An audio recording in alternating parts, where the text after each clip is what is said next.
అతగడే తలదించిన చూడటంలోనే తెలుస్తుందిరా పడితే వదలడే తన పేరు విజయుడే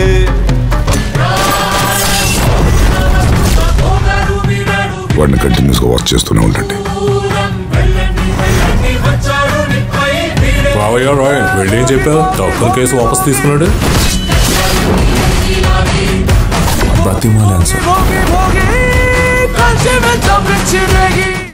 ఎక్కువ ఆలోచించకు, అంతా సరైపోతుందిలే. వచ్చిన సమస్య తాత్కాలికం అంతే. అమ్మా,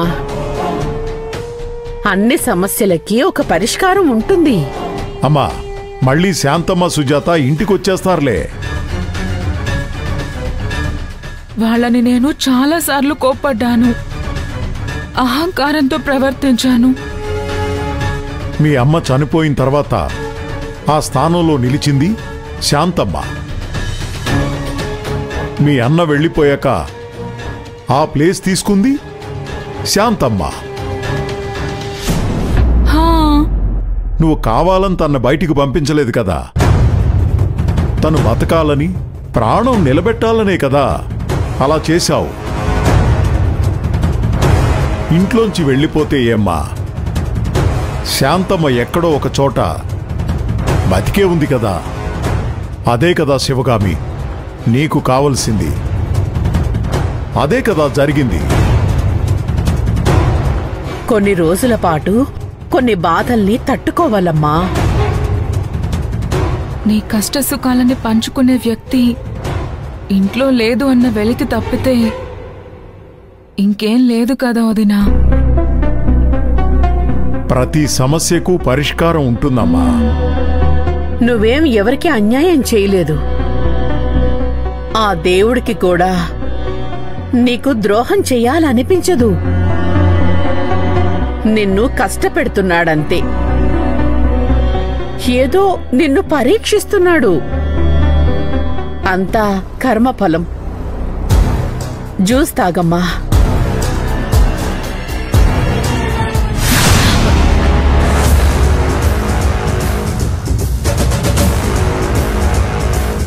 శివగామి, ఇది తాగొద్దు.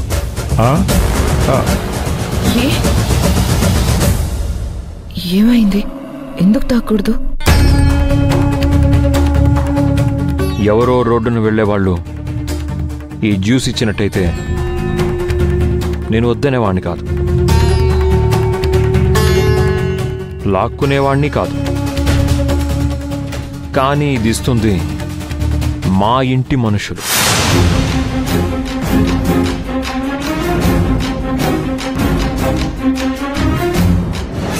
అందుకే చెప్పాల్సి వచ్చింది, లాక్కోవాల్సి వచ్చింది. ఏంటిది అర్జున్? జ్యూస్ ఇస్తే ఏమైంది?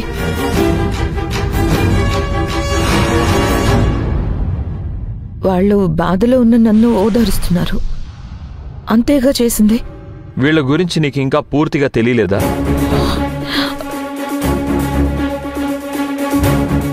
ఎన్ని చూసినా కూడా నువ్వు వీళ్ళని ఇంకా అర్థం చేసుకోలేదా శివగామి? ఈ జ్యూస్లో వాళ్ళు విషం కలిపినా కలిపుంటారు.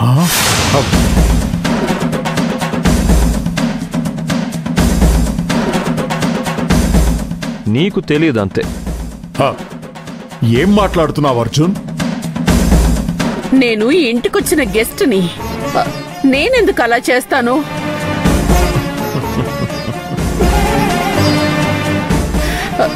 తను నాకు కోడలు వరస అవుతుంది. తన మీదేమైనా నాకు ద్వేషం, కోపం ఏమైనా ఉన్నాయా?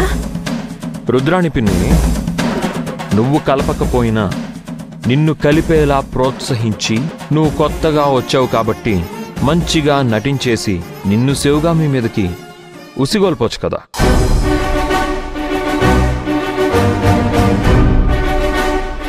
నిన్నెందుకు నమ్మాలి?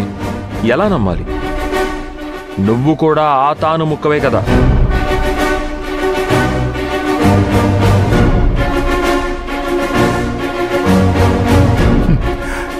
ఎందుకలా మాట్లాడుతున్నావు అర్జున్?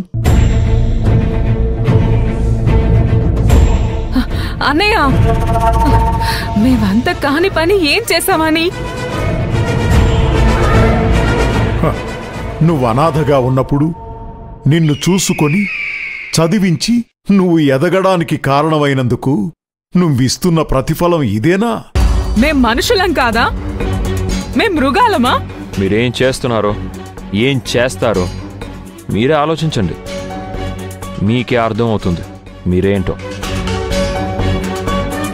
బాలరాజమావ, చెల్లి కాని చెల్లి, మీరు నన్ను శివగామిని దూరం చేయడానికి ఏమేం చేస్తున్నారో నాకు బాగా తెలుసు.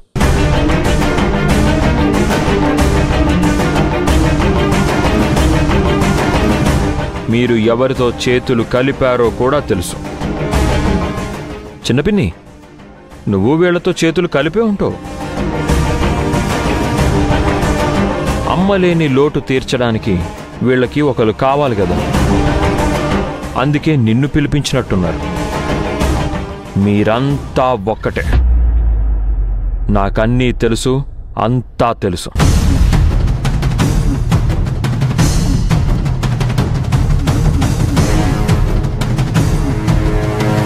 మీ స్టంట్స్, విన్యాసాలు, మీ ప్లాన్స్, కుట్రలు అన్నీ తెలుసు.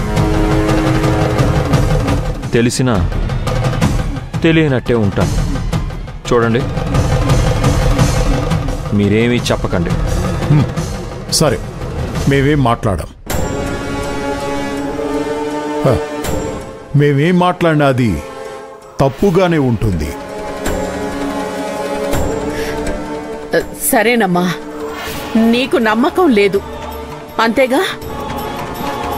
జ్యూస్లో విషం కలిపానంటారు. ఇవ్వండి.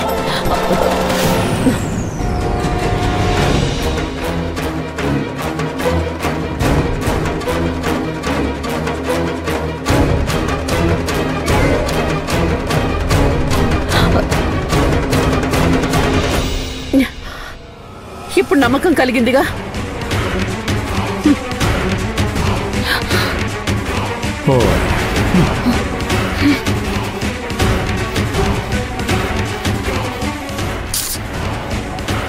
అది కాదు అర్జున్, ఎందుకు అంత తప్పుగా మాట్లాడావు?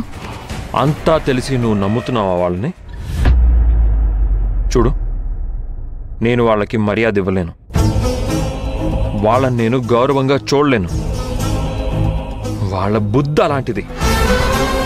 సరే, వాళ్ళు చిన్న జ్యూస్ వద్దనన్నావు. ఇక నుంచి రుద్రాని నందిని కలిసి వంట చేస్తామని చెప్పారు. అప్పుడేం చేస్తావు? చూడు, వాళ్ళెవరో వంట చేయాల్సిన అవసరం లేదు. నాకు తెలిసిన వాళ్ళు ఉన్నారు. నేను వాళ్ళని తీసుకొస్తాను. నువ్వు ఎక్కువ ఆలోచించుకో, సరేనా?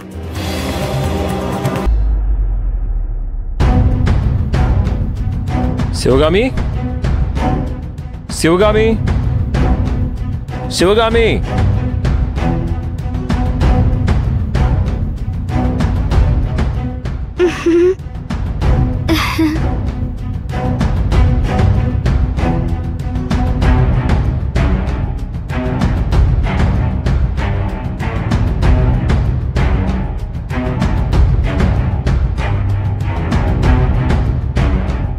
చెప్పర్జున్. తను మీరా అని మన ఇంటి వంట పని కోసం వచ్చింది.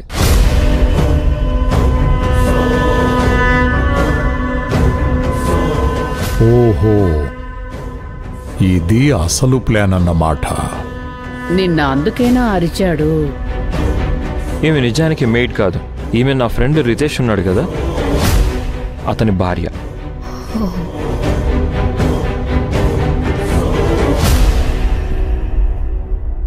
రితేష్ రియల్ ఎస్టేట్ బిజినెస్ చేస్తూ ఉంటాడు. బిల్డింగ్ కాంట్రాక్ట్స్ కూడా చేస్తూ ఉంటాడు. ఈ మధ్య యాక్సిడెంట్ అయ్యి 2 నెలలు హాస్పిటల్లో ఉన్నాడు. బెడ్ రిడన్లో ఉన్నాడు. పని లేదు, ఆదాయమూ లేదు. నిజానికి చాలా సఫర్ అవుతున్నారు. వీళ్ళ సేవింగ్స్ అంతా హాస్పిటల్కే అయిపోయాయి.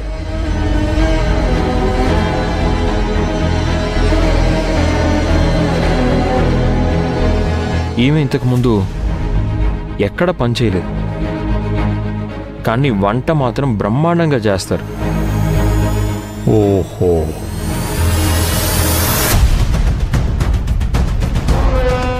రితేష్ కూడా చాలాసార్లు లంచ్కి పిలిచాడు.